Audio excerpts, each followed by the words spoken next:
António Loja, professor, político, escritor, bem-vindo a Uma Vida, Uma História. Obrigado, boa noite. Começo por lhe fazer uma pergunta relacionada com a política. Ao longo da sua vida, o senhor fez parte, ou pelo menos colaborou com 3 partidos políticos diferentes, e até de áreas diferentes do espectro político. Porquê é que foi mudando? Desilusão com a política? Eu tinha pessoalmente convicções social-democratas. Simplesmente, quando colaborei, devo dizê-lo, porque tinha uma vaga desconfiança que os chamados sociais-democratas em Portugal não o eram, ou eram hesitantemente. Quando colaborei de uma maneira cautelosa, isto é, aceitei fazer parte de um grupo parlamentar como independente. E, como independente, permaneci na Assembleia da República enquanto colaborei com Eleito pelo PSD, convém dizer, entre 66 e 79. Exatamente. Portanto, essa sua, na altura, estava-se a definir o espectro político em Portugal. Portanto, o que quer dizer é que o PSD, entretanto, mudou, foi mais para a direita, deixou de ser tão de social-democrata à maneira tradicional europeia, como existe no norte da Europa, por exemplo? Infelizmente, devo dizer que nunca verifiquei que o partido tivesse realmente uma tendência, chamemos-lhe nórdica, escandinava, para... Falava-se muito disso, mas praticava-se pouco. Faz-me lembrar, se me permite a imagem, aquele problema do indivíduo ir ao supermercado, comprar uma garrafa que diz no rótulo azeite e depois descobre que afinal só existe azeite no rótulo. E foi isso que exatamente aconteceu com o partido PPD, a que eu continuei a chamar PPD porque acho que o título era mesmo mais adequado a um descomprometimento com a social-democracia europeia. Admito que outros partidos tiveram alguma responsabilidade nessa definição também, porque o partido foi anteriormente arrastado para a direita, mas a verdade é que se deixou arrastar e tão agradavelmente se sentiu que lá permanece. O senhor fez parte também, ou pelo menos foi deputado eleito aqui na Assembleia Legislativa, já pelo Partido Socialista. Exatamente. Portanto, isso é porque era um partido, na altura, mais adequado à sua convicção? Ou foi uma mudança ideológica sua ao longo da vida? Digamos que foi um refúgio que encontrei onde acharia-se que era possível desenvolver um programa social-democrata e atuar social-democraticamente. Portanto, o PS, naquela altura, em 1980, era o partido mais moderado da esquerda. Sim. E por isso é que optou por ele. E depois, mais tarde, inscreve-se mesmo, presumo que se inscreveu no PRD, um partido que já não existe. Exatamente. E que resulta, portanto, daquilo que se chamava o ianismo, portanto, uma espécie de abordagem moderada de esquerda também. Eu colaborei muito com o Presidente Yanes, enquanto ele foi Presidente, sobretudo no segundo mandato de vigência da Presidência da República. E depois continuei a colaborar quando da formação do Partido Renovador Democrático. Eu e os outros que estivemos na formação do partido estávamos convencidos que seria possível desenvolver um partido realmente social-democrata. O Partido Renovador Democrático não era senão isso, uma tentativa de social-democracia. O que é que quer dizer ser verdadeiramente social-democrata?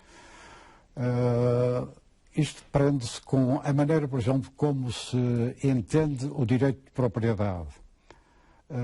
O direito de propriedade nos países escandinavos é altamente condicionado pela vida municipal. Isto é, as grandes superfícies de território pertencem às câmaras municipais que o desenvolvem através de programas de organização habitacional, com base nessa perspectiva de que estes terrenos continuam a pertencer às câmaras municipais, mesmo que as pessoas construam sobre eles as suas casas. Tem uma concessão para ocupar esse território municipal durante 30, 40 anos e a partir daí a concessão termina e as coisas voltam ao início. Quando o PRD acabou, o doutor deixou de ter interesse na política partidária, digamos assim? Não deixei de ter interesse na política partidária porque o PRD tinha feito um arranjo com o Partido Socialista, pelo menos na Madeira, e nós tínhamos arranjado, digamos, caminhos comuns. E daí que eu tenha começado por colaborar com eles como independente também, ou como membro do PRD, mas quando o PRD terminou eu tinha de definir a minha situação. E a definição de situação que encontrei foi: vou aderir a este partido que preenche mais ou menos as minhas perspectivas de organização política, onde eu me sinto pessoalmente bem. Sentia-me e continuo a sentir-me razoavelmente no Partido Socialista.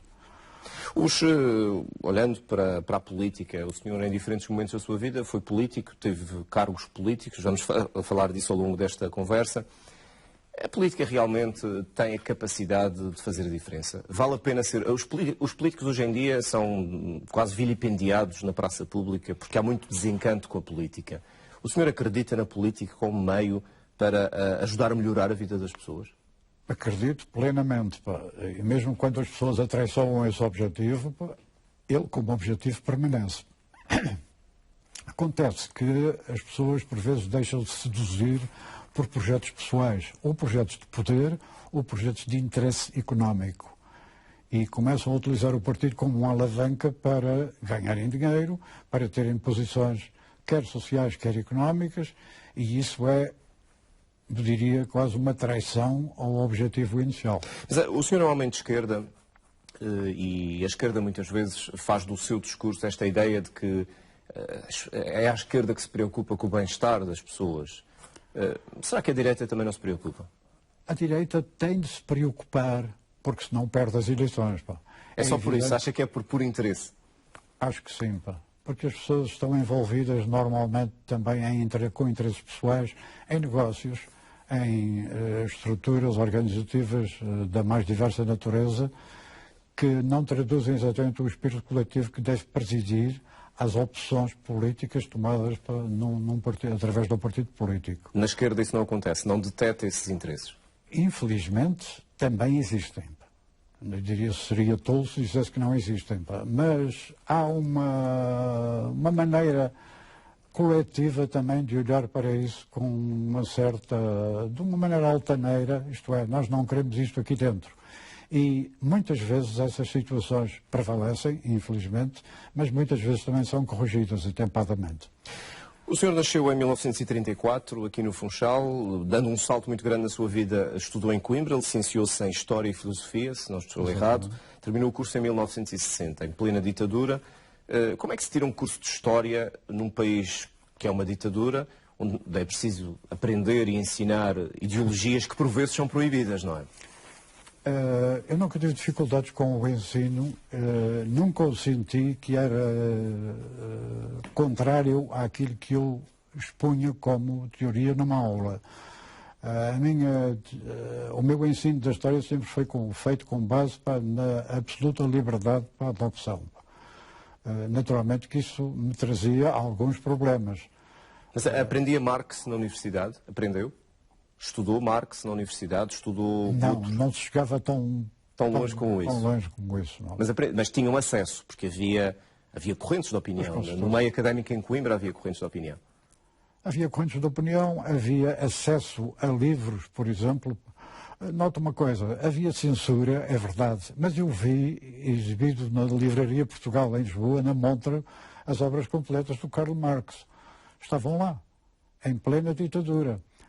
Porque eu tenho a impressão que, manhosamente, a ditadura sabia que aqueles que iam ler os livros de Marx eram um número limitado de indivíduos. Porque entre nós, já que estamos a falar ao público, o Marx é um indivíduo difícil de ler, dificilmente digerível, e, portanto, para lê-lo é preciso ter uma atitude de insistência, de persistência para conseguir chegar ao fim.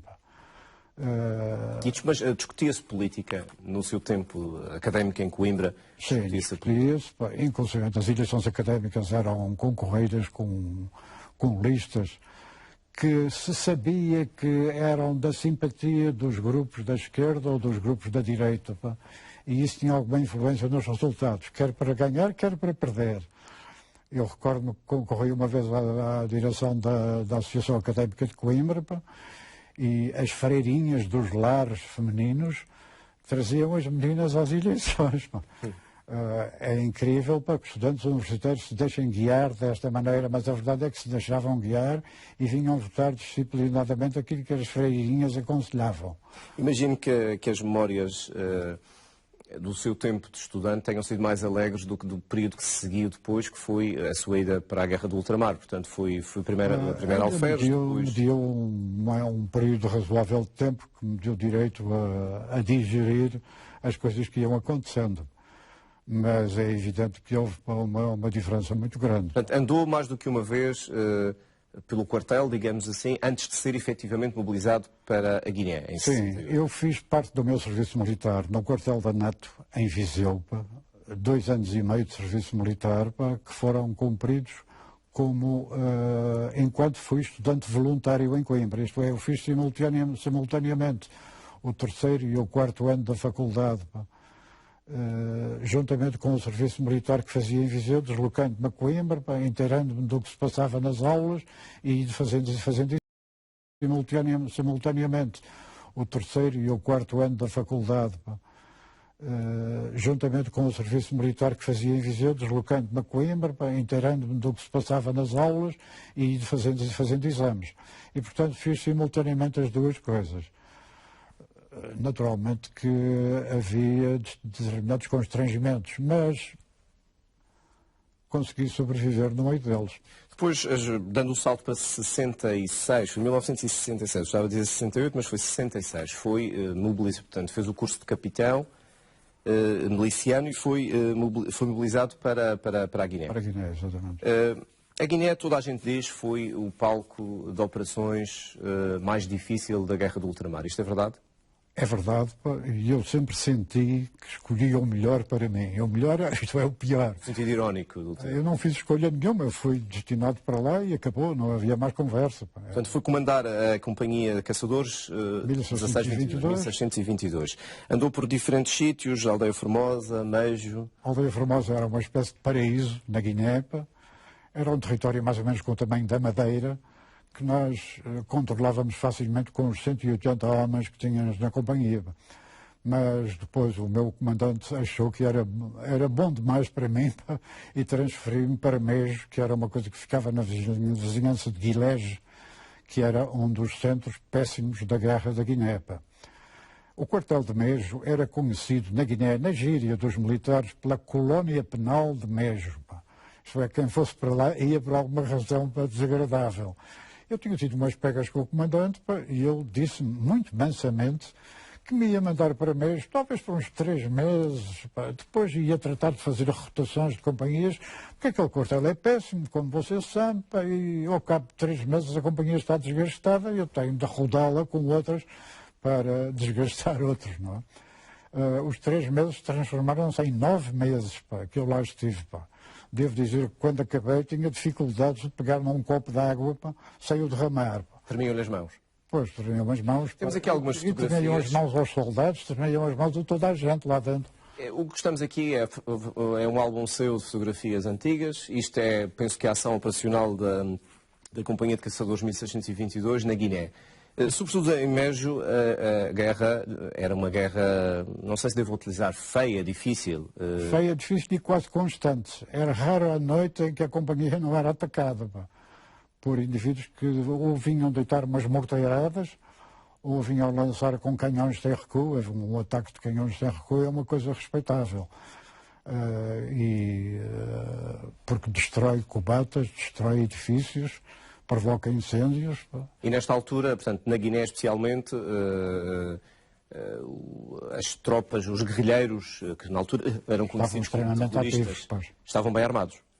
Estavam já bem armados e foram progressivamente bem armados. Nós, por exemplo, usávamos ainda lança-granadas, as bazucas, com um tubo que era pesadíssimo. Depois eles tinham um tubo levíssimo, com granadas levíssimas e com uma cabeça pesada. Isto é, eles estavam mais bem armados do que nós na fase final da guerra. Nós temos aqui uma fotografia, penso que também é sua, que mostra uma relação que existia também entre o exército português, no sentido da educação ou também de um convívio com as populações. Isto penso que é o Ramadão, ou será o Ramadão vivido. É uma festa durante o Ramadão. É um batuque que eles organizaram durante o